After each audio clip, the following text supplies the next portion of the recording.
La vision des 4 chars. Nous sommes toujours dans l'étude du livre de Zacharie. En fait, les méditations sont relatives aux différentes visions qu'il a accordées à Zacharie, qui a beaucoup de similitudes avec le livre de l'Apocalypse, hein. Beaucoup de visions, beaucoup d'images. Et je posais la question au Père, pourquoi toutes ces visions, pourquoi toutes ces images? Et lui de me répondre que il est temps pour les enfants de Dieu de comprendre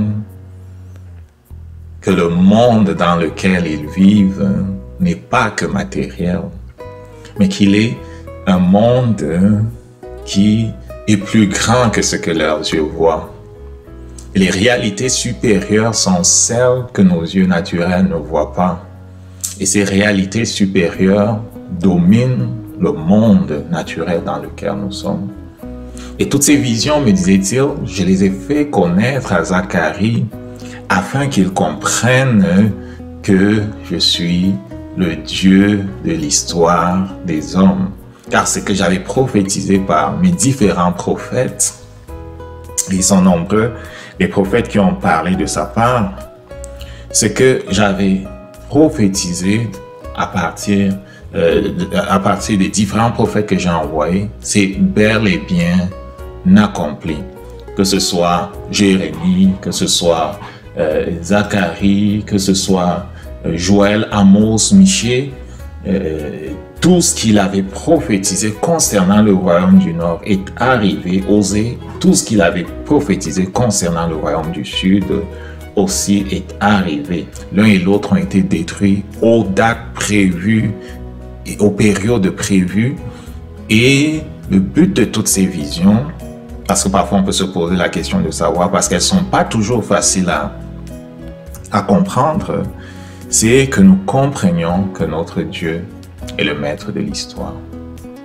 Il rabaisse qui il veut, il élève qui il veut, il a autorité sur les pouvoirs, sur les dominations, il a autorité sur tout. Et il accomplira ses desseins. Nous avons besoin de comprendre qu'il a été le maître de tout ce qui s'est passé jusqu'ici pour demeurer dans le calme et la confiance alors que le monde s'en va à sa fin.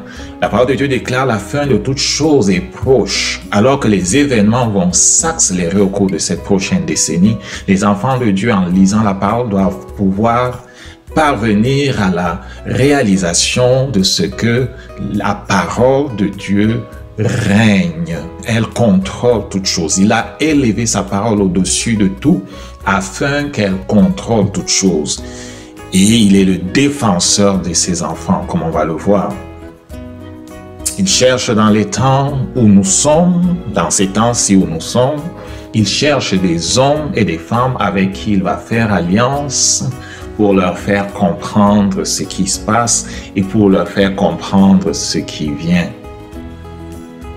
Et je prie qu'au fur et à mesure que nous avançons dans ces choses, tu entendes la voix de l'Esprit de Dieu qui nous appelle dans le lieu de prière. La fin de toute chose est proche. Soyez sobres, soyez sages pour vaquer à la prière. C'est la prière et la recherche de la face de Dieu et l'adoration, c'est l'intimité avec Dieu qui va faire de nous ces hommes et ces femmes-là qui seront à même de percevoir comme nos aînés ce qu'il a à dire aux gens de cette génération et de parler de sa part aux hommes afin qu'ils soient prêts. Nous allons lire dans Zacharie au chapitre 6. Je levai les yeux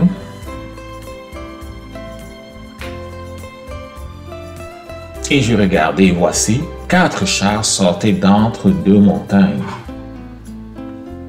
Et les 2 montagnes étaient des montagnes d'airain, de bronze. Au premier char, il y avait des cheveux roux. Au second char, des chevaux noirs. Au troisième, des chevaux blancs. Au quatrième char, des chevaux tachetés rouges. Je pris la parole et je dis à l'ange qui parlait avec moi, « Qu'est-ce, mon Seigneur? » L'ange me répondit, « Ce sont les 4 vents qui sortent du lieu où il se tenait devant le Seigneur de toute la terre. Les chevaux noirs attelés à l'un des chars se dirigent vers le pays du septentrion. Les blancs vont après eux. Les tachetés se dirigent vers le pays du midi. Les rouges sortent et demandent à aller parcourir la terre. » L'ange leur dit, « Allez, parcourir la terre, et ils parcoururent la terre. Il m'appela et me dit, « Vois ceux qui se dirigent vers le pays du septentrion font reposer ma colère sur le pays du septentrion. »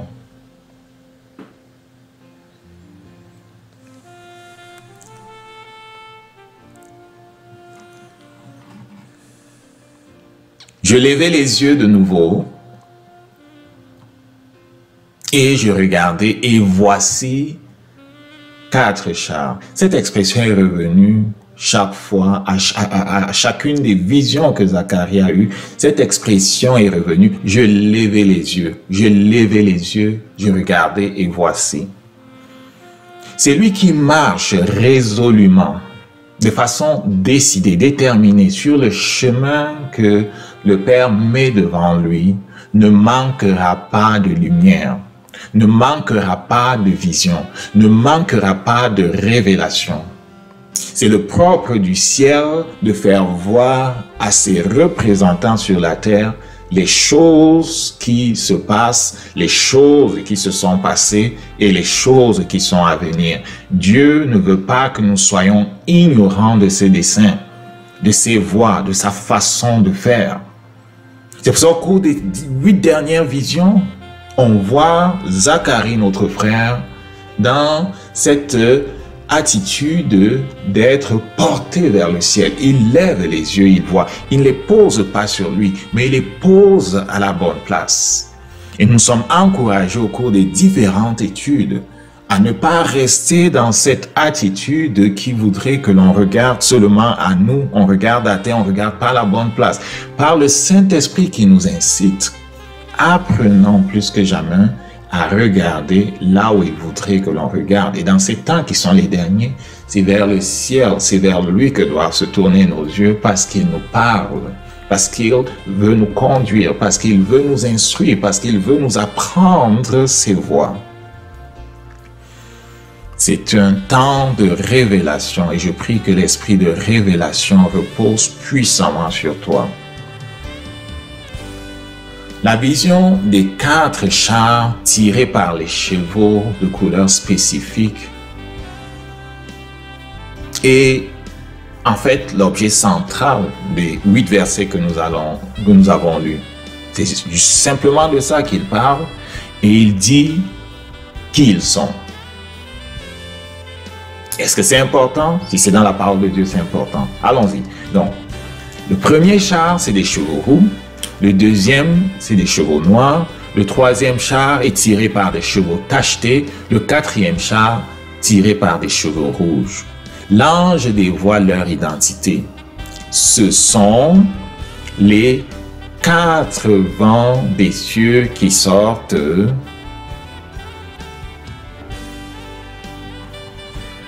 au verset 5, ce sont les 4 vents des cieux qui sortent du lieu où ils se tenaient devant le Seigneur de toute la terre. Ce sont les 4 vents des cieux qui sortent du lieu où ils se tenaient devant l'Éternel des armées, le Seigneur de toute la terre.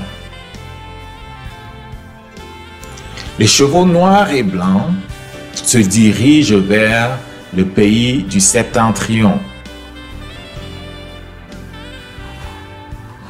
Ils se dirigent vers le pays du septentrion. Le septentrion, c'est le nord. Le septentrion, c'est le nord. Le septentrion, c'est Babylone. De par la position d'Israël, le septentrion, c'est le nord. Je n'ai pas la bonne carte, mais il est question de Babylone. Babylone était bien en direction du nord lorsque l'on considère la position d'Israël. Babylone était bien en direction du nord. Donc, il se dirige en direction du nord. Pour faire reposer la colère de l'Éternel. Pourquoi? Parce que comme l'avait prophétisé Jérémie, l'Éternel allait réprimander sévèrement les royaumes qui avaient saccagé son peuple. Il a permis que son peuple soit jugé par... il s'est servi des nations étrangères pour juger son peuple, mais après il s'est retourné pour juger les nations qui avaient été utilisées pour juger son peuple, parce qu'elles n'étaient pas meilleures que son peuple. Toutes les nations ne connaissaient pas Dieu. Il a jugé son peuple qui, à cause de la révélation qu'ils avaient reçue, aurait dû être un instrument pour permettre aux autres nations de connaître Dieu. Et après les avoir jugés, il s'est retourné pour juger lui-même l'Égypte, pour juger la Syrie, pour juger Babylone et pour juger toutes les autres nations qui, à un moment ou à un autre, allaient prendre le gouvernement du monde, comme on va le voir. Les chevaux noirs et blancs se dirigent vers le septentrion. Les tachetés se dirigent vers le midi, vers le sud. Le sud, c'est en direction de l'Égypte. Les chevaux tachetés se dirigent en direction de l'Égypte. Au moment où Zacharie, notre frère, écrit son livre, au moment où Zacharie écrit, on se trouve dans les années, aux alentours des années 525 et 500 avant Jésus-Christ. L'empire médo-perse, les Mèdes et les Perses ont supplanté déjà Babylone. Ils ont été utilisés pour juger Babylone. Avant eux, l'empire assyrien avait été renversé.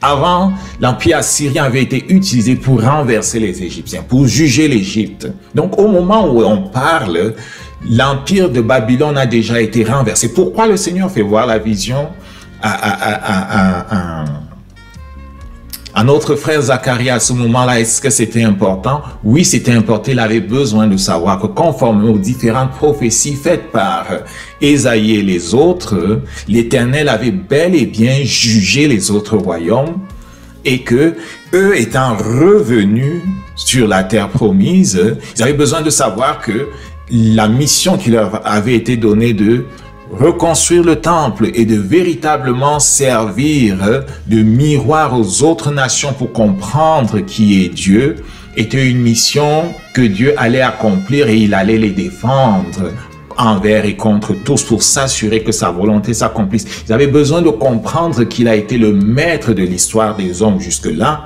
et qu'il en serait le maître pour ce qui était des événements à venir. Donc, ils sont revenus sur la terre promise et à travers cette vision, il leur fait comprendre que les Médo-Perses qui règnent actuellement règnent parce que j'ai décidé qu'ils règnent. Ok? Donc, les chevaux rouges vont parcourir la terre. Et pendant que je mettais dessus, le Seigneur me disait, ils allaient parcourir la terre. Et c'est une expression que l'on voit aussi souvent à propos de certains chevaux, à propos de certaines entités qui demandent à parcourir la terre. Ils vont parcourir la terre pour l'inspecter, afin de voir si les conditions de réalisation de leur mandat sont remplies. Les autres chevaux qui allaient parcourir la terre étaient les chevaux qui allaient exécuter les desseins à venir de notre Dieu. L'empire Mède et Perse régnait, mais ils ont été renversés par les Grecs en 332. Eux aussi, ils ont été jugés. Ils ont été renversés par les Grecs en 332. Et nous savons tous que, conformément à la prophétie que le Seigneur avait donnée à notre frère Daniel, la statue la prophétie de la statue, Daniel, on se souvient de la prophétie de Daniel?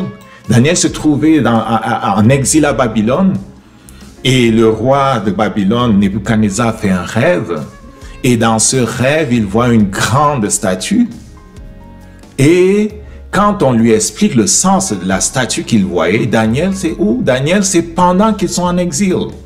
Daniel, c'est aux alentours des années 600, 575, 600. Ils sont en exil de toutes les façons. Ils sont en exil. Et l'empire de Babylone règne.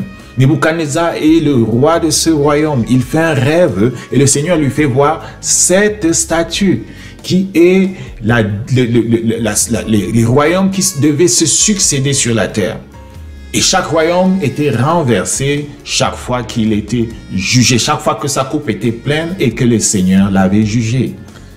Pour le fils de Babylone, le fils de Nebuchadnezzar, lorsqu'il était jugé, le Seigneur a dit, tu as été mesuré, tu as été pesé, tu as été trouvé léger. Le Seigneur t'a mesuré, il a dit, tu perds le pouvoir aujourd'hui même, cette nuit-là même, hein, alors que la main de Dieu avait écrit sur le mur le jugement, il a été tué. Belshazzar a été, comment il s'appelait encore? Le fils de Nebuchadnezzar a été tué cette même nuit-là.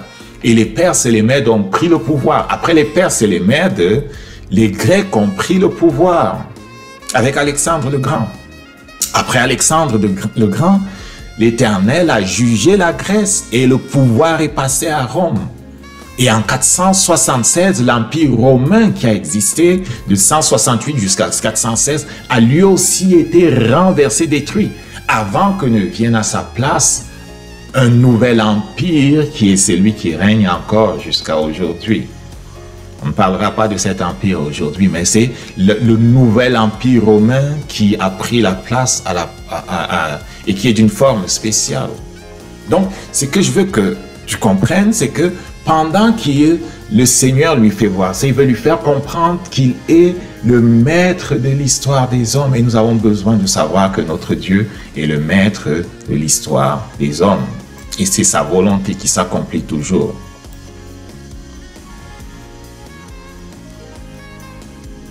Le Père nous donnera des visions. Le Père nous fera connaître les choses si nous savons nous positionner à la place où il nous attend. À propos des 4 vents, je veux qu'on regarde quelque chose concernant les 4 vents. Dans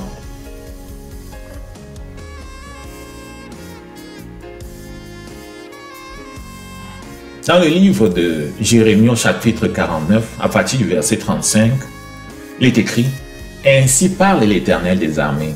Voici, je vais briser l'arc des lames. Et l'âme, c'est l'Iran d'aujourd'hui. Et l'âme, ce sont les Mèdes et les Perses. Il annonçait déjà avec le prophète Jérémie et même avec le prophète Ésaïe beaucoup plus tôt qu'il allait briser l'Égypte, qu'il allait briser Babylone.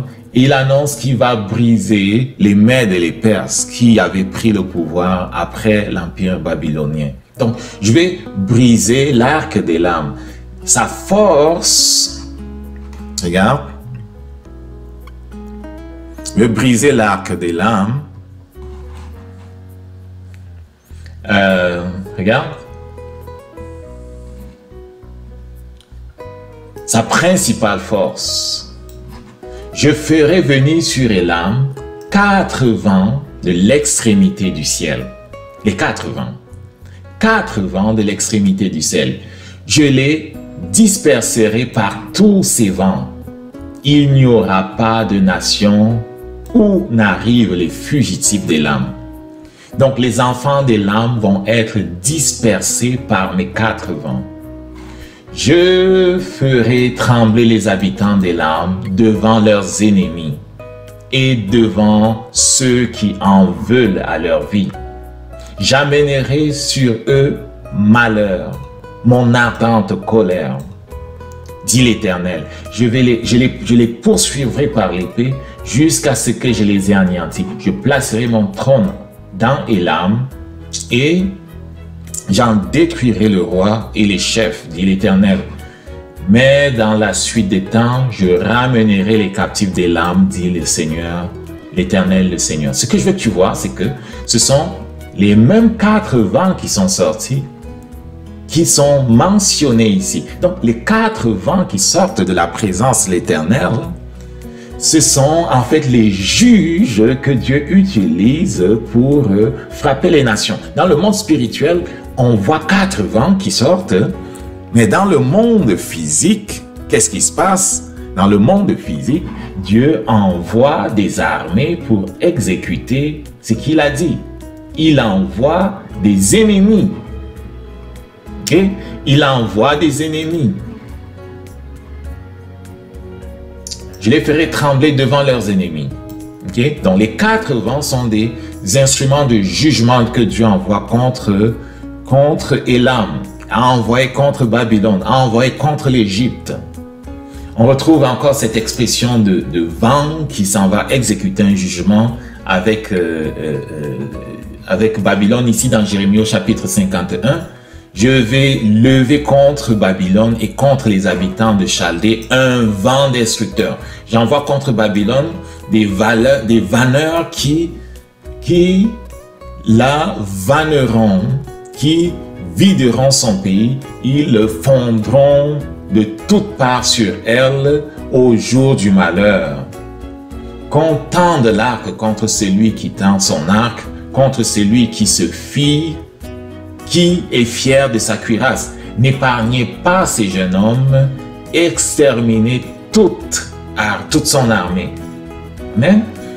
Les vents, et on retrouve ces vents aussi dans Apocalypse au chapitre 7, si tu te souviens. On l'a étudié dimanche, déjà un de ces dimanches là. Après cela, je vis 4 anges debout aux 4 coins de la terre. Ils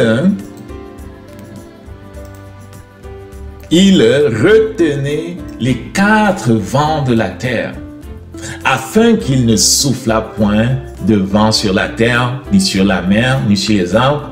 Je vis un autre ange qui montait du côté du soleil levant et qui tenait un sceau et cria d'une voix forte aux 4 anges qui devaient être, aux 4 anges à qui avait été donné de faire du mal à la terre et à la mer. Ne faites point de mal à la terre et à la mer, ni aux arbres, jusqu'à ce que nous ayons marqué du sceau le front des serviteurs de notre Dieu. Je veux que tu vois ici que c'est encore les 4 vents qui exécutent le jugement de Dieu. Donc, les 4 vents qui sortent de la présence de Dieu dans cette vision ont été utilisés tout au cours de l'histoire et seront même utilisés à la fin pour exécuter les jugements de Dieu sur la terre. Donc, pourquoi toutes ces visions? Pourquoi toutes ces visions? Ces visions, on va comme résumer, ont pour but de nous faire comprendre que Dieu est le juge des nations. Il est le maître de l'histoire des hommes. Il fait lever un royaume et il en abaisse un autre. Il a fait au cours de toute l'histoire des hommes. Et actuellement, c'est le dernier royaume qui règne sur la terre. C'est lui qui a remplacé l'Empire romain qui est parti. C'est ce royaume spécial qui continue de régner et qui sera, selon la vision de Nebuchadnezzar, la vision qu'il a fait voir aussi à Daniel, qui a été comme pulvérisé par la pierre qui s'est arrachée sans l'aide d'aucune personne et qui est venue frapper la statue à ses pieds, dans ses fondements, et qui a grandi en une montagne qui a rempli toute la terre. Le royaume de Jésus-Christ, c'est celui qui va surplanter tous les autres royaumes parce que Dieu est le maître de la terre. Que sa grâce, que sa paix, que sa miséricorde soit sur toi, alors que dans ces temps qui sont les derniers, où le Saint-Esprit nous appelle à la prière, tu vas qu'à la prière pour être de ceux que ses yeux trouvent et qui vont recevoir de plus en plus de révélations et de visions. Il n'y a pas beaucoup de choses qui sont scellées. Toutes sont ouvertes parce que l'Église est à la fin de son parcours sur la terre. Que Dieu te bénisse alors que tu presses pour saisir ce qu'il y a à toi. Amen.